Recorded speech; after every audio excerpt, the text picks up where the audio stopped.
శుభోదయం. మనందరం అంటే మనలో చాలామందిని ఒక ఊబిలో కూరుకుపోయి ఉంటాం. ఆ సంగతి మనకు తెలియదు. తెలిసేటప్పటికి చేయి దాటిపోతుంది. నేను నా అనుభవాన్ని చెప్తాను. చదువుకుంటున్నాను, గ్రాడ్యుయేషన్ పూర్తయింది, ఉద్యోగం కోసం వెతుక్కుంటున్నాను. ఏదైనా ఉద్యోగం దొరికితే బాగుండు అని. అప్పుడు ఏదో కారణం వల్ల పెళ్ళి అయిపోయింది నాకు అదే సంవత్సరం. తర్వాత పాప గర్భవతి అయింది. నా పాప కడుపులో పడింది. చేతిలో చిల్లి గవ్వలేదు. ₹1 కావాలన్నా, పాపకు పాలు తెచ్చేయాలన్నా నా దగ్గర డబ్బులు లేవు. చాలా మెంటల్ స్ట్రెస్. ఆ సమయంలో దేవుడి కరుణ వల్ల నాకు ఒక చక్కటి అవకాశం దొరికింది. ఒక ప్రభుత్వ రంగ సంస్థలో ఉద్యోగం దొరికింది. ఆ టౌన్షిప్ చూసిన తర్వాత నాకు అనిపించింది, ఇందులో ఉంటే ఎంత బాగుంటుంది, ఎంత అదృష్టం అనుకున్నా.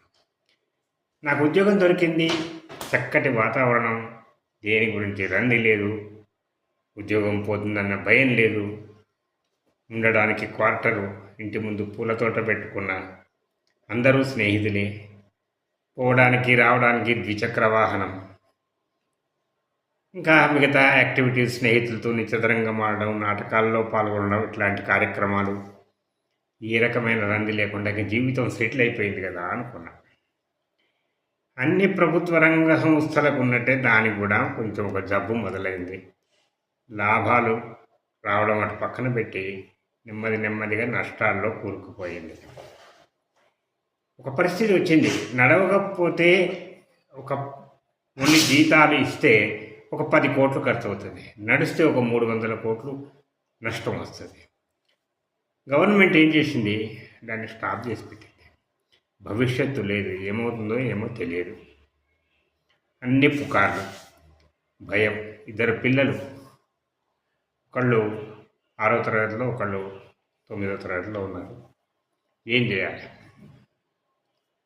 కంఫర్ట్ జోన్లో ఉన్నన్ని రోజులు నాకేం భయం లేదు, ఉద్యోగం పోదు, ఇది ప్రభుత్వ రంగ సంస్థ, ఇప్పుడున్నది హాయిగా ఉన్నది కదా, ఇంకా దేనికి ప్రయత్నించడం. నా స్నేహితుల్లో కొంతమంది తెలివిగల వాళ్ళు చక్కగా చదువుకున్నారు, వాళ్ళు పై వేరే సంస్థల్లో ఉద్యోగాలు సంపాదించుకున్నారు, ఒకటి భవిష్యత్తు నిర్మించుకున్నారు.